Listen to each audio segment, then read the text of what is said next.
This is what I'm trying to figure out. Male or female? Male. Okay. Why'd you answer? No. Yes or no questions. Oh, sorry. Is it a male? Yeah. Sorry. Yeah. Musical artist. Yes. Okay. Alive. Yes. Currently making music, putting out music. Probably. Probably. Okay, so are they over 40? I don't think so. Are they in hip hop? Unfortunately, yes. Unfortunately, yes. Are they like a joke hip hop artist? Like a kind of like a meme? They're not, but are they white? I would say they're white. Is this Vanilla Ice? No. No, it's not a joke. It's not a joke, guys. White rappers are not jokes. Okay. Okay. Did they win a Grammy? Yep. Oh yeah, baby. Could one consider them a robber? Yeah, definitely. Definitely. Some would say the biggest of all time. Yeah. Would you say this person is quite fashionable? You know, they got a couple bucks in their pocket, you know? Like, do they go thrifting? Yeah, some would say they would go for thrifting, yeah. Might go thrifting. Yeah. Do they got kind of like a a friend that's always there, but no one really knows who they are. Yep. Mm-hmm, Yep. mm-hmm, Yep. Mm-hmm, We all have those. mm-hmm, mm-hmm, mm-hmm, mm-hmm. Okay. Is this Macklemore? Yeah, it's Macklemore. Okay. Yeah. Good job. Good job, bro. Good job. A little bit easier than Santa Claus. Yo, Santa Claus. EJ woke up and chose violence today. That was funny as hell. All right, let's go. Am I a male? No. Am I a female? Yes. Had to ask. 2026. Am I a musical artist? Yes. Excellent. Am I alive? Yes. I'm alive. Female musical artist. Some might say lucky.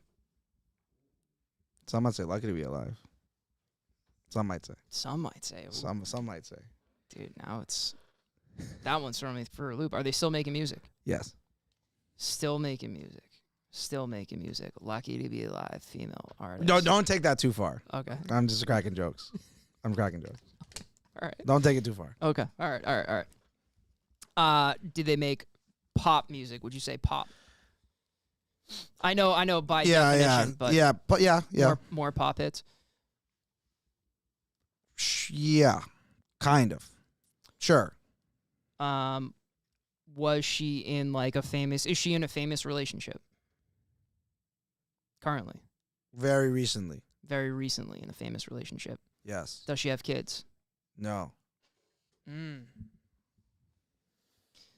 Oh God. Chad, I think he's lost. Chad. Very recently in a famous. If you're up in the tabloids, you know. kids.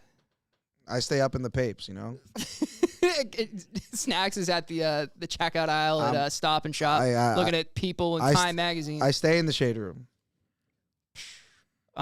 Shit, dude, that actually threw me for a white. Am I white? No. Was she in a past relationship that was very detrimental?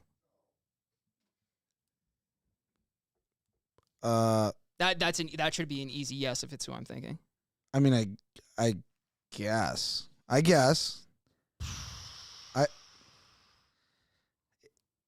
It's complicated. I guess. Dude. Is she in hip hop? Yes. Has she made music? When did she start making music? Did she make music in the 2000s? No. 2010s? Well, yeah. She started in the 2010s? Yes. It's close. All right. No, that gives me a okay. Jesus, dude. I can look up her. Is she from the United States? Yes. From the U.S., dude. I'm all over the place now. Cause fuck, bro. Recently in a famous relationship. Doesn't have kids. Not that I know of.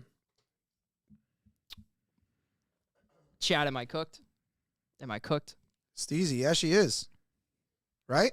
She's from the U.S., right? Yeah. Steezy, what are you talking about? Who said stop? Dude. I didn't hear anything. Okay, good. Peanut gallery shit, but unless you're spoken to, shut the fuck up. Oh man. Hip hop. You should not be struggling this much. Yeah. Yeah. Like when you find out, you're gonna be like, why did I struggle? You just ask. You're not asking the right questions. Yeah, dude. No kids. Oh. Okay. You said it was complicated. The past relationship, it was complicated. Was her ex-man currently in jail? Is he currently in jail? Her ex-man. So the issue is this. Okay. Yes. Am I Meg Thee Stallion? Yes. She wasn't confirmed dating Tory. That's what I'm saying. That wasn't her man. Did he crack? We speculate so. so when you're like is her past relationship detrimental? Her past relationship, she dated like a soccer player. She dated what's his face? Fucking the dude that has one hit. So like to me, I was like, I don't know. And then she just dated Klay Thompson. Yeah, she didn't officially date Tory. Is why I was allegedly. Yeah, I think we speculate she got cracked. We speculate. We speculate. So like I don't know. You know what I'm saying? Yo, that should have been easier than what it was. Yeah. But ultimately still got to it because I'm like, dude, is it Cass? I thought it was Cassie at first, and I'm like, that's why I'm like, god damn, I had to get like a time frame there. Yeah. So when you were asking Jail, you were asking about Tori. Yeah, that question I was asking about Tori, but the detrimental X was more like about Diddy. I was like, that should be an easy yes if it's. Because I was gonna say I don't think Tori's her actual like ex. Yeah, it's not like they were out like and the recent relationship was Klay Thompson. Yeah, right. So right, are they still dating? No, really? Allegedly, I don't know. I'm not there. You know what I'm saying? Dude, but you're up in the tabloids. That's why I'm asking you. I'm up in the papes. Steezy the whole time thought it was Nikki. So let's not listen to Steezy. Oh, that's crazy. So we take these out. All right, shout out for y'all humoring us with that fun game brought to us by EJ, producer EJ. Shout out EJ. But we will keep things moving. You know what? Speaking of Tory Lanez, man, I love when I have good segues. Speaking of Tory Lanez, a bunch of new music out in 2026, and big drop from our boy Tory this past weekend. Big drop from from Kanye West last week. Big drop from Don Toliver. And you were on the show saying that this was going to be a huge year for hip hop. Been on the show, been off the show saying it was going to be a huge year for hip hop. Dude, it's already, bro, all these albums, these projects that have already dropped are just topping the charts. We're getting some we're close to getting a #1 hip hop hit again, which hasn't happened since, Jesus, I forget what it was, a couple of years ago, I think. So we're, dude, I'm liking the direction of where music's going. I feel like we're starting to make a nice turn. We're starting to pull out of it here. Dude, I'm excited for it. And this, we're not even halfway done with the year yet. Yeah. You know? Yeah. It is very refreshing. And, shout out Matt for checking in from Tampa. What up, Tampa? I know Houston's in the building right now. What up, Steezy? Music is in a good place right now for hip hop, refreshing, and everyone's making different types of music, which is what hip hop again should always be. Very experimental, very kind of do whatever the fuck you want. Because that trap drill era was like everyone was just trying to copy each other. Yeah. And same producers. Same drum patterns. Was the producer era, but very differently than like kind of like the Timbaland Pharrell thing was. Because those two producers were so versatile in their own right. Timo, Jersey, what up? But yeah, so we have we'll go back. We'll work backwards. Most recent, Tory Lanez, Slutty Bass, love it. Fire. And bringing back freestyle, break beats, Miami bass music. And it was funny because throughout the entire listen, and I love that type of music. Freestyle making a return 30 years later is insane. But obviously history continues to repeat itself.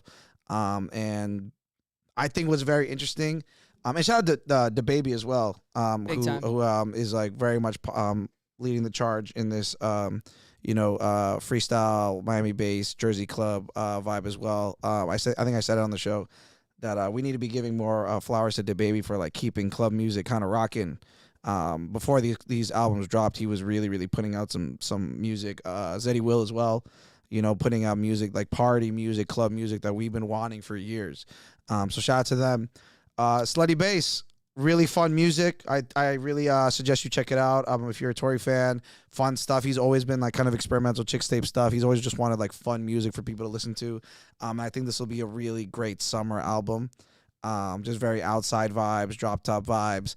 But multiple times throughout my listening, I was like, this guy's in jail. Yeah, it's pretty wild. And there's a few lines where he's like, I forgot what song it is, but he's like talking about the girls from Miami, he like shouts out a bunch of cities. And I'm like, this was in a room with no bitches. Yep. Like, just like upset and like jerking off every day. And like, but he's like putting out this energy in his music of like, yo, like, shout out all the ladies over here. Like, I'm with all the bitches. Like, I think it was like very interesting. And I think that's like a part of artistry that we don't really consider. Dude, we haven't seen this before. We haven't seen this before. We haven't seen this, like, even, like, the music that Wayne was putting out when he was in prison. Mm-hmm. Like, it isn't even close to, like, the caliber of this. Mm-hmm. You know what I mean? Yeah, quality solid. And I'm also curious of, like, is it him that's like, hey, like let's drop a bass, like even though I'm in jail, or is it someone on his team? Did someone be like, hey, you have the sound for like how did this? So he started that project right after Alone at Prom. And a lot of that like it was supposed to be like a part 1. This was supposed to be part 2 to that Alone at album. Prom was very retro as well. Right, 80s inspired. So this was like the next, you know, genre that he wanted to tackle and dive into in his own way. So I would assume that, you know, he's been making records along the way. I know he dropped like a very hip hop bar concentric album like last year, 2 years ago. About a year ago, and I think this one's been sitting in the vault and obviously unfinished, you know, because a lot of this he had to record while he was in prison. So I bet it was probably him. I'd be shocked if it wasn't him. He's got this. I mean, it's a great project, so I knew he. Yeah, I love it. I love Slide, which is I think the leading single, and it had what's that girl's name? The fucking influencer girl on the music video doing the Baywatch thing. Like the rollout was great. Like, I think it just all makes sense. And again, like we need good visuals. We need good creative processes and rollouts in hip hop. Very, very important. Which kind of brings me over to Bully, by Ye, Kanye West, who, I mean, I have a lot to say about the album, but I think what we're missing is the rollout. You know, I think his rollout for this album was pretty minimal. Like he's been teasing the album for a long time, but as he always does, but like compared to Donda, compared to Vulture, like in terms of just like his aesthetic, the clothes he's wearing, the type of like him getting online and like doing a lot of stuff to promote it. Yep. You even go back to like Graduation Days, the glasses, the shutter shades, the like, you know, Rosewood movement for Beautiful Doctors of Fantasy, and the red jackets and red Octobers for Fantasy as well. Like it just every album had an era. The Yeezus mask, the masks, like it just you can kind of pinpoint his vibe and his era, and I think that's what icons should do, right? Michael Jackson did the same thing. This I think lacked that. As far as just full, like we don't like this is probably his most mysterious kind of like, because he's missing that. It's like this, like we don't really know. You know what I'm saying? I mean, he's not been outside. You know what I mean? Yeah. You know, he's been... And but musically, I was very, very happy as a big Kanye West fan. I was very, very happy. A lot of mix of, you know, his past projects put together. Yep. A lot of moments that were like very industrial, like Yeezus type stuff, 808 and Heartbreaks type stuff. Yeah. And it was very happy to hear him doing quality rapping. Yep. You know, similar to his Late Registration type flows. A lot of Pablo-esque type stuff as well. Yep. And production was awesome. A few interesting decisions. I think the Don Toliver track was very interesting. This seems like a 1.5-minute track, nothing from Ye, and just like ad-libs from Don Toliver. Right. And arguably the best beat on the whole album. I know. You know what I mean? Like it started and I'm like, oh shit. Like I was in the car and I was like, oh, here we go. And then it ended. Yeah. And I thought I pressed something. Yeah. And I was like, oh shit. And I was like, oh, that is the whole song. I did see he took it off. Yep. Spotify, and he took Don Toliver off. So it's like, is there more? We don't know. I know that he said allegedly a deluxe is dropping soon, so I wouldn't be surprised if it gets reloaded. Yeah. But I think there was two standouts for me. Father with Travis. Yep. Which to me very much reminded me of Modern Jam. Yeah, big time. And production was fucking sick. Samples were sick, and they both put out really dope verses, really dope content just in the verses, and really good energy. And then All the Love. Yeah, All the Love, big time. Is like, I think the one. Yeah. And is like the one that everyone's kind of posting and really, really excited about. And I was listening to it and I was like, this live is going to be amazing. Oh yeah. But and speaking of that, like he did SoFi, I think. He did SoFi Stadium. Back to back 2 shows. And the visuals were incredible. Yeah. Everything looked amazing. I will say, as someone that's seen him live twice, his performance energy, I think is dying. He's aging. He's a father, etc. So as someone, I saw him use his tour and the Life of Pablo tour. Definitely not the same energy, but the visuals were incredible. And he just makes such amazing, timeless stadium music. But the most recent news is that he is banned from the UK. The UK, yeah. But before, yeah, we'll talk about that now. That's totally fine. Yeah, so I did see, because he was supposed to headline, like our boy Drake last year. Shout out Drizzy. What is it called? The Wireless Festival, I believe. That's a big UK festival. Yeah. And he was the headliner for all 3 nights. Yeah. And then once that, all the sponsors caught wind of that, they started pulling their sponsorships. I know Pepsi was amongst them. I think there were like 5 or 6 others. And then eventually the UK, because it seemed like they're going to continue on with the festival and get new sponsors. And the UK is like, yeah, we're just going to ban him altogether from coming into the country. So that's fucking crazy. It's pretty wild. It's but to me, again, as a fan, and shout out everybody that switched up, by the way. I just want to say that because the album was fire. You know what I'm saying? And if you want to bump the album, like, you switched up. But anyway, I think it adds to his I think it adds to the ultimate legacy. Like, what other artists were so polarizing and so impactful that like a festival wanted him, and it was so polarizing that the whole country was just like, "Yo, we have to ban you like completely." Like, I think when it's all said and done, right, and we look back at the career, we're like, "Yo, like, dude got banned, bro. dude got banned from the UK. That's kind of tough." From the UK. You know what I mean? So I think it adds to. I think that honestly adds to the legacy. It's unfortunate. I'm kind of nervous that there's not going to be another chance to see him perform until it's like too late. I do have concerns about that. Again, as a fan, because I'm like, yo, this Bully tour would be fire. Is it too soon? How long does he wait? How does he do it? Like, is he gonna be able to fully do all the dates? Like, there's just so much speculation towards him. But at the end of the day, like those 2 shows, I think were like on like minimal promo. Yeah, and he sold both. Like, it's just nights, like but he is that guy. You know what I'm saying?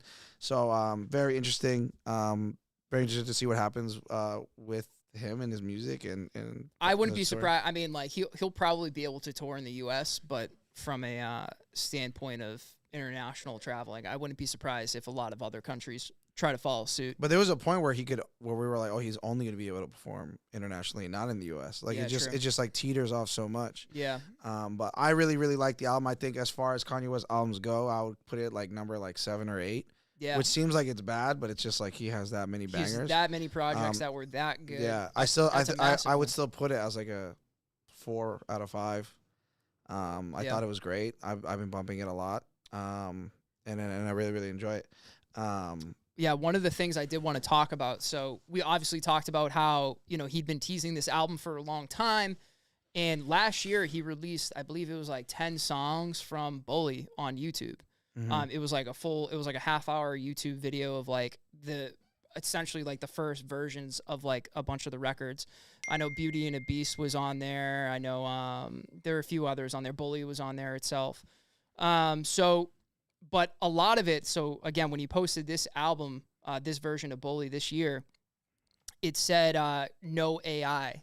So apparently, and again, a lot of the conversation has been driven about this album too, was like his use of AI in terms of like the samples, in terms of like AI generating his voice and stuff of that. So what are your thoughts given his use of AI and how he was able to completely, I don't want to say like change the essence of the songs, but he was able to like redo a lot of like the AI generated voices and inflections of his voice on the previous album to this version of the album. I think to that, like, to my understanding, what ended up coming out was like original work. Yep. I think it's the same kind of, I think it's going to experience the same kind of thing of like when people first started sampling. And like how much of this is like original work, how much of this is like actual artistry, how much of this is like, oh, you're just taking something that exists and making something else, you know, where and Kanye was a big pioneer and popularized a style of sampling. So like it's not surprising that he's like, oh, this is a new tool that I can use, like let me see what I can do with it, right?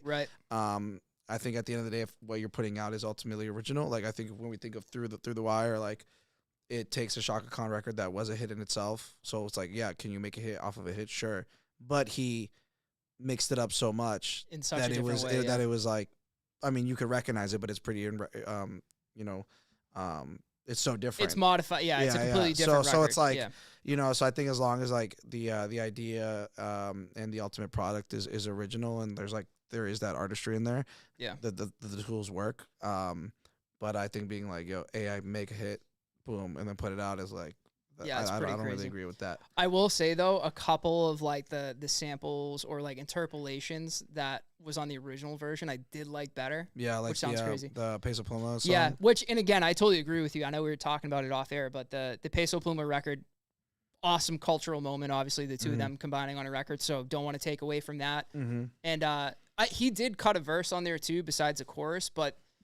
The AI generated chorus is still on Spotify, the original version of it. So I think that one sounds better. Like if they kept that, and then Peso Pluma verse. Yeah. I feel like that's a A-tier, S-tier record. You know what I mean? Yeah, no, for sure. I think that one in Circles were like two of them. And Bully itself, I think those three were huge. The AI versions I like. He had a lot of dope sample moments in there. Like again, it was just a lot of vintage Kanye, different era Kanye, and then new Kanye, like all together. So that was really, really dope to hear. And again, as a fan, I do enjoy the album. And I think it'll age well. I think so too. I think it's gonna age very well. Yeah. Yeah. And then lastly, I want to shout out Don Toliver dropping a really good album. I think in the lead for probably like hip hop album of the year. I think so too. And a lot of people are fucking with it, and he's really rising as like his own stardom. That I think is really, really dope. And his kind of like dark, trap aesthetic, very works well with the times, works well with, the culture right now. And he has such a like dynamic voice. Yeah. Like they'll rap singing, obviously. With no Yeezus, there is no Don Toliver and Travis and all that stuff. So, I think you can see that comparison there, but, he can do so much with his voice. That's the thing, right? Like the variety in records that he can be on because of his voice is just like through the roof. Yeah. So super excited to see like how he grows. I think he needs like one more, like just huge, whether it's a collaboration or like he needs a crazy hit. Like, I don't know what he needs because I think he needs like he needs like a number one. Yeah, he does need a number one, bro. Yeah, like it needs to just be like that cultural like song of the year, song of the summer. Yeah, I don't want to say that like, and again, I've been on the show saying I love a lot of his past projects. I appreciate his evolution as an artist. I want him to like try to, I don't know, like I feel like he's definitely progressing in his sound and everything each album. Yeah. But I'd love for him to like even just pull like a Kanye and just throw out the script and give us something like completely different. And I think that would probably separate him into like, oh, he's on a whole other tier of artistry by doing that. Yeah. Yeah, no, for sure. I did want to say, another album that came out too, Yeat's album. That's right. I'm not a big Yeat guy. Yeah, Yeat's having a huge moment. Dude, this album's awesome. This album's actually like wicked good. Yeah. I was not expecting that. Yeah, no, he's having a huge moment and I think it's shifting from like YN music to like actual like artistry, like artistry and having like a true place in hip hop. So shout out Yeat for sure. Yeah, that album's really good too, dude. The Elton John sample. Yeah. Fire. Yeah. Whoever he got his production or whatever, like shout out to them. Yeah. And shifting gears here. Sometimes we like to react to stuff that we see online, blasphemy or good ideas. I saw this TikTok here that I'm gonna play. It's a little bit long, so I hope you bear with me, but it's this lady who's I guess a musician in herself, and I will say the text on the TikTok is DJs are losers, bring real musicians back. We are losers. That's basically what like the caption is. So I'm just gonna let this run for a little bit. Let us hear her thoughts, and then I guess we'll put our thoughts afterwards. I know I speak for so many people when I say this. DJs are the biggest losers I have ever met in my life. I'm a singer. I've been making music since I was 6 years old. I've been in the music industry since I was 17.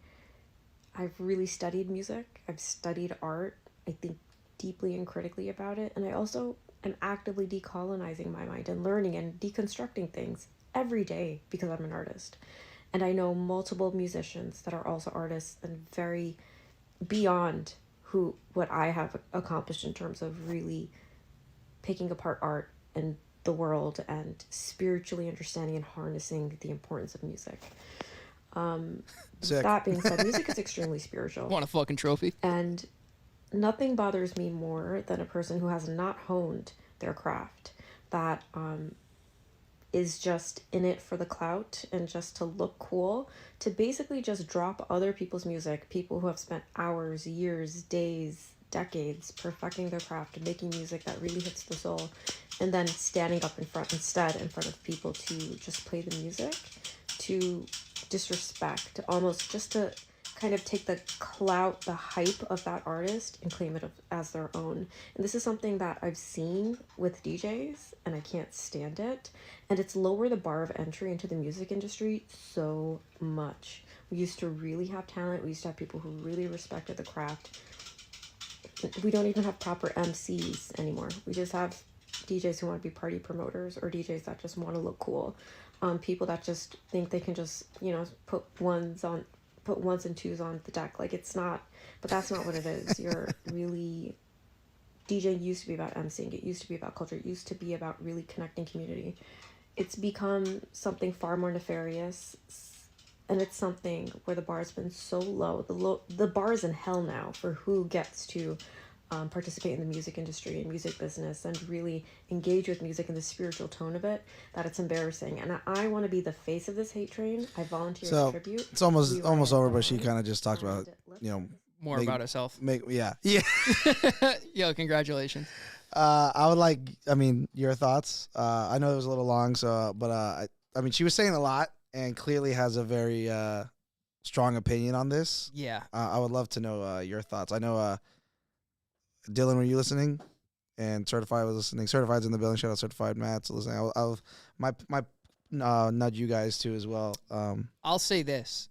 I think the essence of what she's saying here, there are people like that exist in the DJ industry. Mm-hmm. I think that's 100% accurate and fair to say.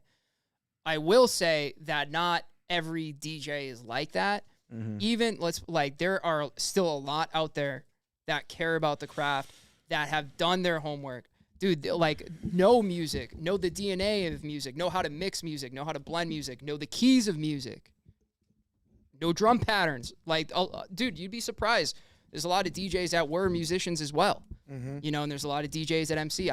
Like I said, I don't want to say that what she's saying is inaccurate, but there's still a lot of DJs out there that do care about the craft and are musically inclined and do deserve a spot in the music industry for what they add, for what they do to the music in live settings. That's 100% valid. I think there's definitely types of DJs out there that they don't give a shit. They're more of a party promoter. They're up there. They don't really know how to rock a mic. They're just, again, playing big records and getting reactions because they're playing the big records. That exists. But I think you'd be foolish to say there aren't all DJs, in her opinion. If all DJs are like this, that's not accurate at all. Yeah. I personally think that I think she just dated a DJ and got mad. Who hurt you? Yeah. Who hurt you, lady? Because the general statements were crazy, and I think I think it was funny how in the beginning she had to list I think if you have to list what you've done to talk down about what someone else is doing, for sure, I think says a lot. Crazy. You know what I'm saying? Yeah. I think and I'm not trying to hate crazy, but she was saying how she was hating on you. She said you suck. Yeah, that's true. Yeah, she called me a fucking loser. I can hate on her. She called you a fucking loser. All true. DJs are fucking losers. So she's like, oh, I'm trained this. I've done this. I'm a songwriter. I'm a singer. I'm a real musician. Whatever. 90 followers on TikTok here, and I will say, going through the TikToks, that video about DJs is her most viewed video. Wonder why. And you talk down about a group of people, and obviously the comments are filled with DJs. I'm sure. And I think it's kind of ironic that there's TikToks of her singing, TikToks of her doing covers, TikToks of her talking about her opinion. No one wants to hear that shit. Talk about DJs. So, yeah, bro, acting like we don't belong in the music industry. Hey, Friday night, $40 to see me. Where you going? What are you doing? Don't even want to see your free TikToks, bro. You know what I'm saying? You're staying home. You're singing to a camera. But so I think there's some personal shit to this, but for sure. But I think it's crazy how an artist can talk down on another artist. I think that was the thing. That was my takeaway. I was like, okay, you're saying that you're a songwriter and you've done this and you were like singing blah blah blah. I wonder if she sorry to cut you off, but I wonder if she genuinely thinks that DJs are not artists. I don't think all DJs are artists, but I think there are DJs. DJing itself is an art form. But there's no like single like art form in its totality that I'm like, this shit's whack. Like, right. Like I might not understand this medium. Right. But I'm like, okay, this is people care about art. this is whatever. Yeah.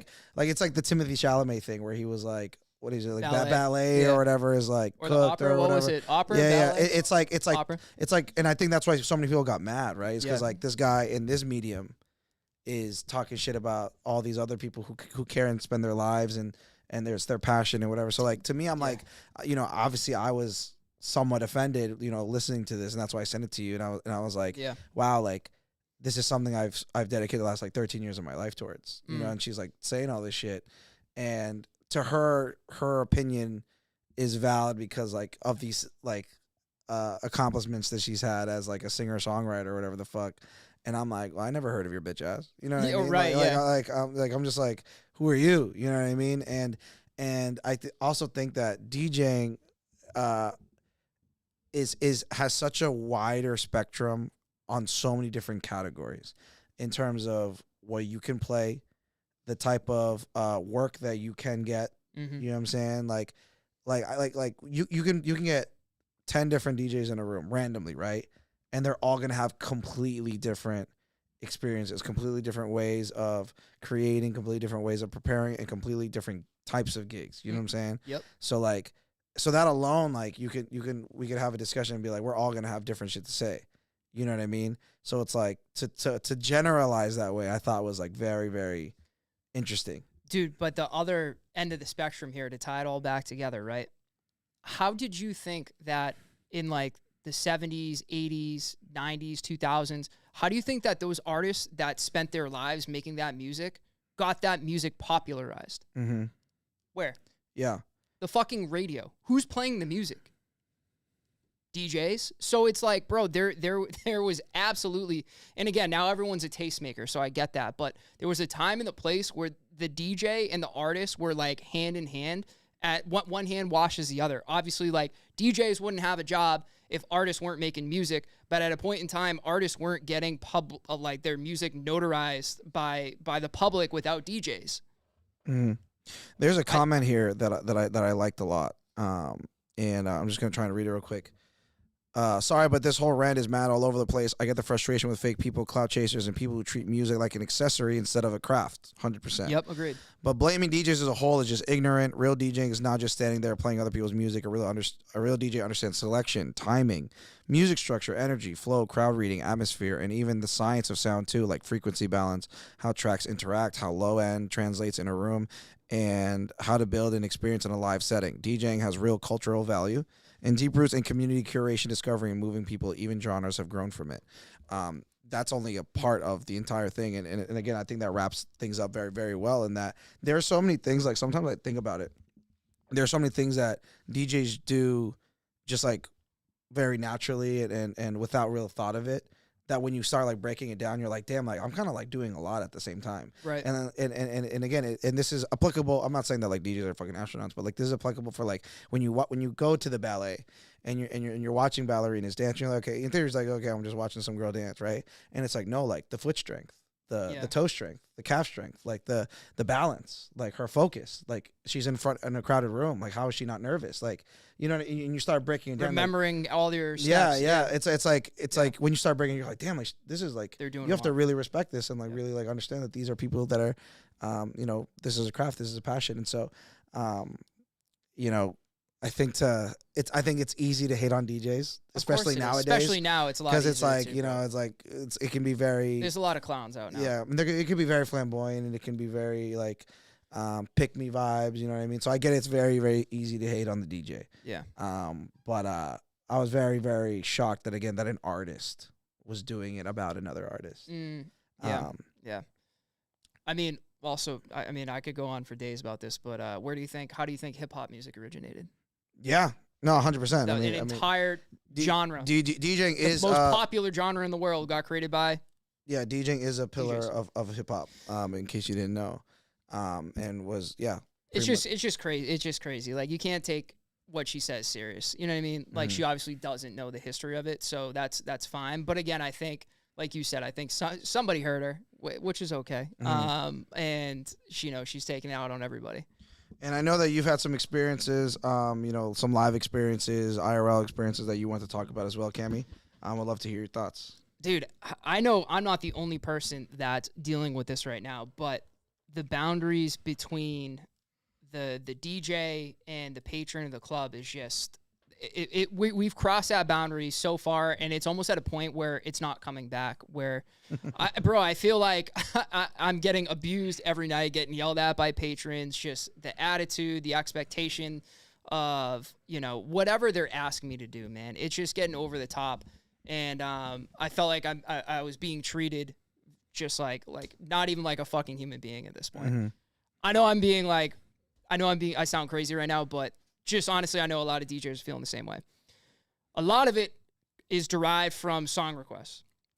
And again, like I used to have basically my song request policy used to be like, people would be holding their phone up in my face. Oh, play this fucking song, blah, blah, blah. It's like, hey, if I can mix it in, I'll mix it in. If not, and if it's going to kill the vibe, I'm not going to do it. The last 2 months, I said, you know what? I gotta put the team on my back. I'm gonna take control back of the room. No requests. Anyone that asked me for a song, I'm like, sorry, no requests. Did you like announce it? No, well, if they were like came up and asked me, I'm like, sorry, no requests. And it was across the board, everybody that came up and asked me. I've been doing it the last 2 months, dude. The first person that I said it to got kicked out of the venue. Why? I'm not even joking. Why? I forget what they asked me, bro. I forgot what the song was. Oh, sorry, brother, not doing song requests. The guy walked away, came back over, you mother, started screaming at me, getting ready to cock back to throw a drink, and security grabbed him and threw him out. No exaggeration. First person I said no to, I was like, that guy's crazy. Strong start. Strong start. Can't get any worse than that. Yeah. Bro, but I will say the last, after that one experience, it has been just such smooth sailing with it. I can't even begin to describe how much better my sets have been, how much better of a mood I've been in. And the people are like, oh, okay, no worries. And then they're going and enjoying themselves. I think once you open the door, and maybe I'm wrong, but I feel like once you open the door for one person, everyone just assumes that you're a touch tunes and just walks over you. Yeah, I mean, I know that my mood can change a lot when I'm getting bombarded by stuff. And it is one of those things, like you give them an inch and they take a mile, you know what I mean? Yeah, bro. The worst thing is when someone comes up and you're like, okay, cool, you seem like a nice person and whatever, and the request's not that bad, whatever, sure, I got you, and you play it, and they're like, oh my god, thanks, and then they come back like, okay, I got another one, and I'm like, okay, that wasn't an invitation for you to give me more, you should deal with the one that you got and be happy with it, you know what I mean?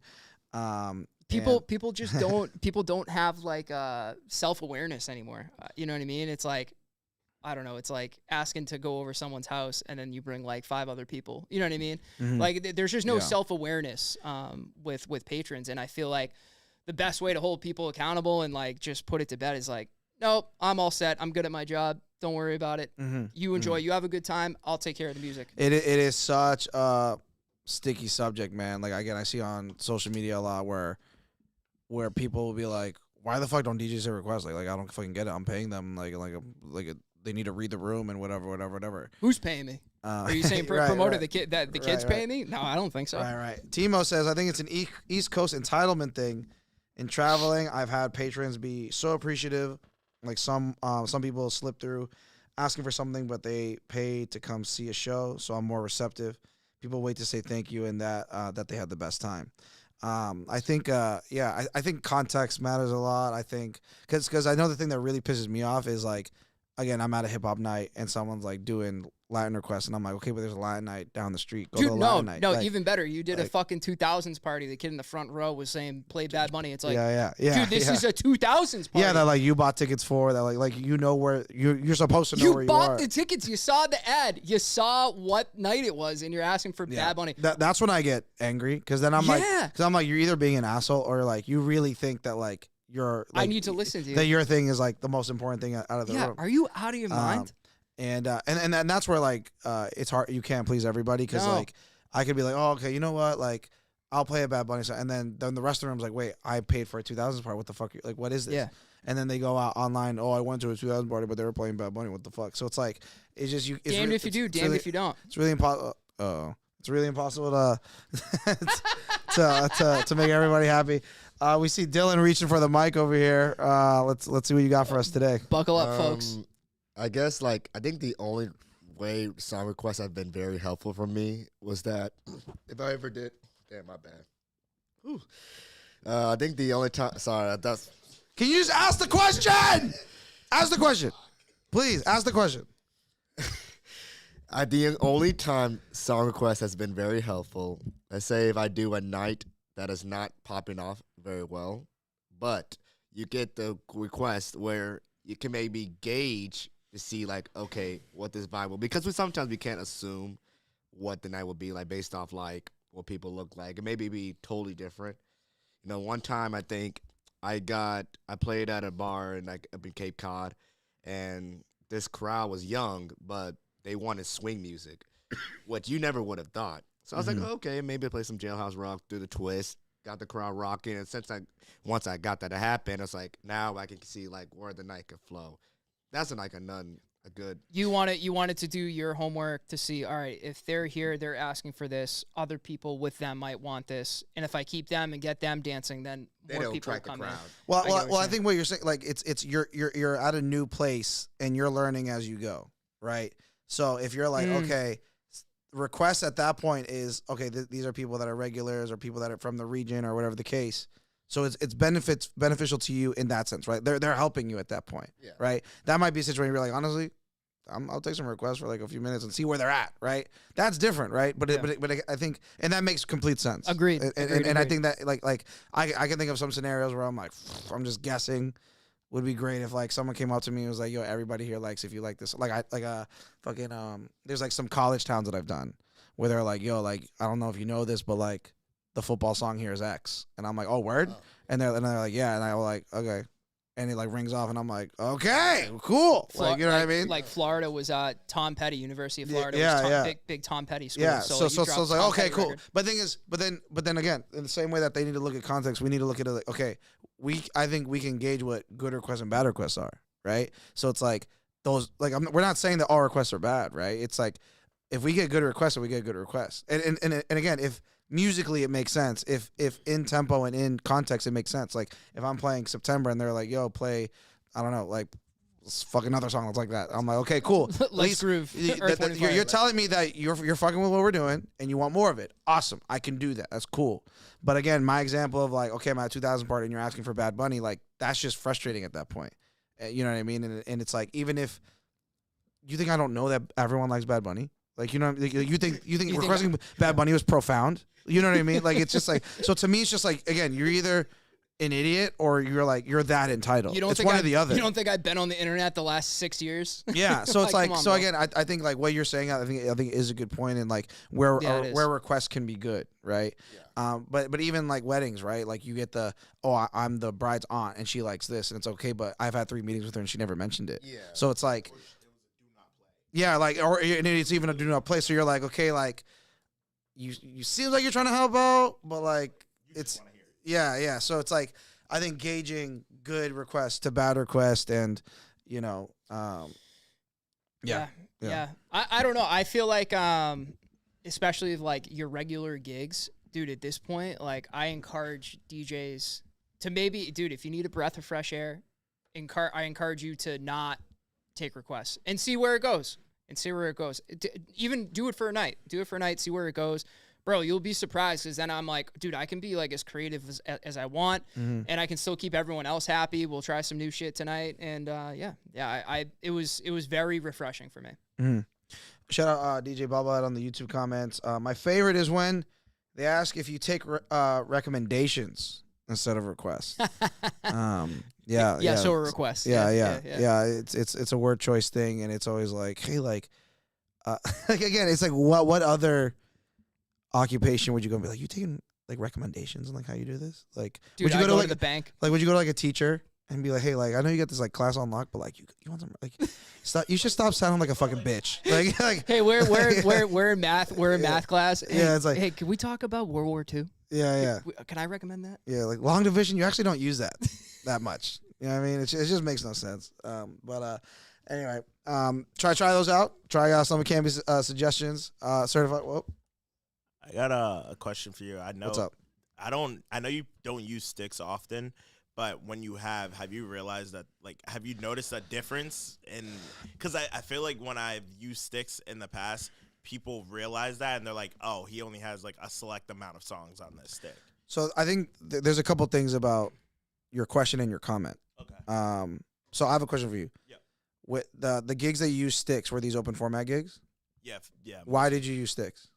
Because it was kind of a last minute thing and I had a stick on me versus a laptop. Okay. So when I use sticks, I almost exclusively use sticks for house events. Yep. Okay. And I think, so that being said, if that's the theme of the night and like the vibe of the night or whatever, just that crowd is usually not a request crowd, usually. Just that culture, right? Like they want to go and hear DJs, hear IDs, hear shit they've never heard. Like that's just that culture. So I think that's what I would say. That's why I think if your thing is like, oh, they know that not as much is on the stick, I think that's like a gamble. Because like, who's to say that there's not? Like, because there are dudes that really play like that. If you're doing a lot of shows and you are a stick DJ, that like. You have a USB with like four color Zach is a stick DJ now. Yeah, you know? Miles Medina has sticks now. Like he plays on sticks now, so it's like who's to say they don't have the music? Like I think that's not like I think being like, oh, he has a computer, he can play whatever I want. Versus it's he just has the fact of a computer. I can look up like people know YouTube to MP3. Like us as DJs, like we're like, bro, we're not YouTubing to MP3 these songs, but to like the common consumer, like the accessibility. They understand the accessibility that you could get my song. You could go on Apple Music right now and get my song. Maybe. I mean, you'd be surprised. There's a lot of drunk people. Yeah, I'm not saying that that's not true. Yeah. Okay. Yeah. I would say when I use sticks, it's because of the type of event that I'm doing it for. That is why I'm not really getting as many requests. Plus also with house music, your tempo is like 120 to 130, so it's like a lot easier than open format where you're jumping tempos left and right. Yeah.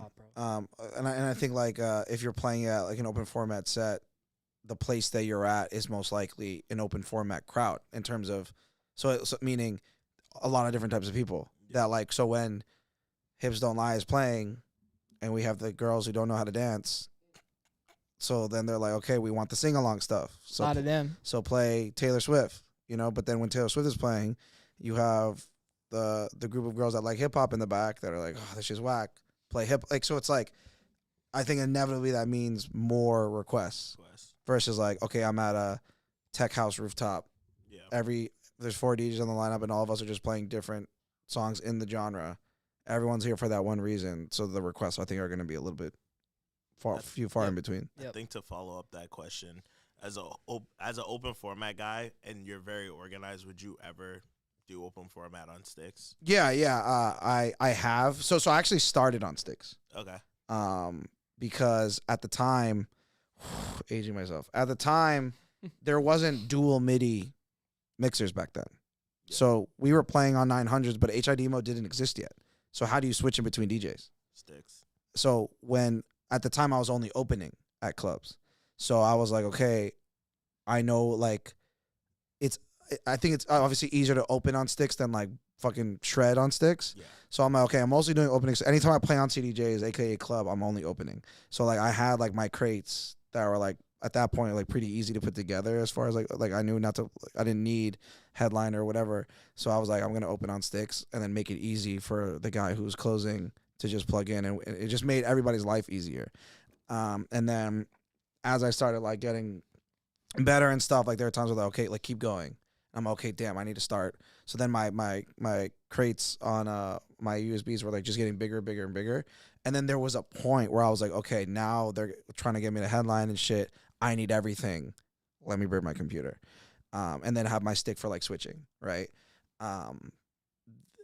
yeah, now I really only have like my house crates on them. And I have like some open format stuff for emergencies, but like I don't have my stick. It's like super juiced up with all my shit. It's just like it's a lot of time. Like doing 2 libraries, top to bottom. I'm like I don't want to spend time like that. But there might be a point where like if I'm traveling that much, where I'm like I can just do my sticks. And bro, there's also just like for the very elite guys. I was talking to Dan Campbell about this a while back. Dude, to be able to do open format gigs on sticks at the level that they do it is very fucking gangster. I will say that like the CDJs we have now 3,000 make it very like because again when I was doing that like it was the 2000 Nexus and that was like as far as it got and the 2000 Nexus is not as like as far as the screen smaller like there's not there was no wavelength. There's no way it was so it's like time, so you take those like that's how like we understand sticks or how I understood it and then I remember like when I started doing more house events and I was getting on 3000s I was like oh my god like I was like to be I don't want to piss anybody off but I'm like this is really fucking easy like because again the style of music and then you have like if they're linked like you can have like you know what I'm talking about top like and bottom. the top and bottom and you can line up before they didn't have that it was all by ear right. it was all by ear so like that's how my ear got really strong because I started on 2000s and like maybe sometimes fucking 950s and 1000s and like DJing on sticks but now bro like and then everyone's syncing everything record boxes hella like developed and now there's top and bottom on every deck where it's like beat you can just grids, look at it the beat if the beat and if you're playing doing a fucking hour long no one's playing over an hour on sticks by the way right and if you're doing an hour long tech house set where there's top and bottom and sync is pretty very fucking easy. Very so easy. like again so it's like I think if you have your B grids on lock and like really really go crazy with it then like I watched like some of Miles Medina sets now and I still think he's limited though. I've seen him like play on Serato for so long, bro, and he's sure. and don't get me wrong, he's still like ripping Very and shit. nasty, but there are times where I'm like, if he had his laptop and if he was using like an S9, he would have done this crazy. differently. Yeah. Agreed.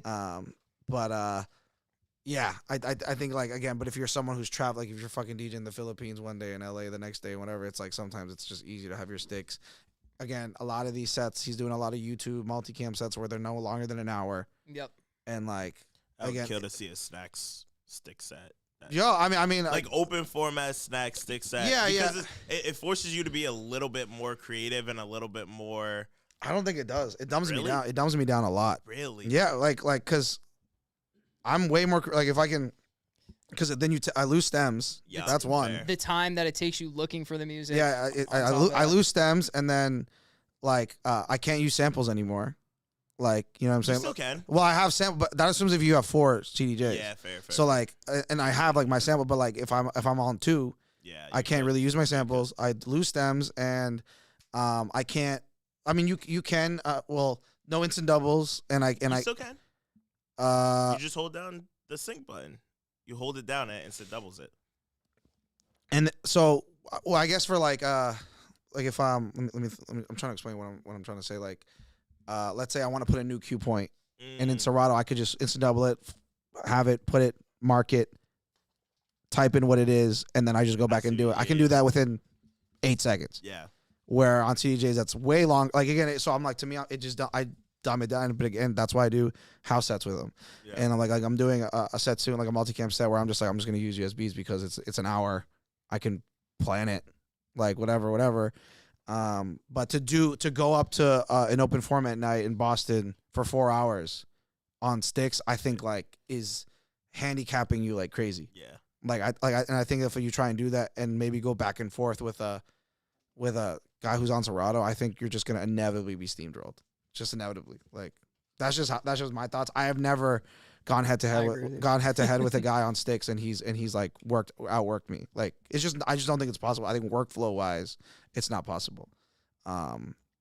Yeah, unless you're an elite fucking 4 color Zach. world champion DJ, that's different, but like that's the 1%. You know what I mean? So agreed. Those are just my thoughts. I agree. But yeah, appreciate the question. Shout out everybody who tuned in today. Shout out the questions that came through. Shout out EJ on the game today. We love you guys. Thanks so much for tuning in. Comment, like, subscribe, do whatever you need to do, and tell us your thoughts. Anything, Cammy? Nothing clean, coach. Love it, guys. Thank you so much, and have a great night. Peace. But I know the DJ, yeah, I know the vibe. #1 podcast, where the truth comes alive. Music, business, nightlife, city on fire. Powered by dope intent. We just keep climbing higher. We talk beats, break bread, hustle moves in the dark. Industry secrets with a laugh, leaving marks from the booth to the club to the pop culture talk. We keep it uncut, straight shots, no mock. Boston born, Boston raised, voices cut through the smoke. Independent minds, man, we speak for the folk. Every Friday night's got a pulse you can feel. If you ever chase dreams, then you know that it's real. But I know the DJ, yeah, I know the vibe. #1 podcast, where the truth comes alive. Music, business, nightlife, city on fire. Powered by dope intent. We just keep climbing high.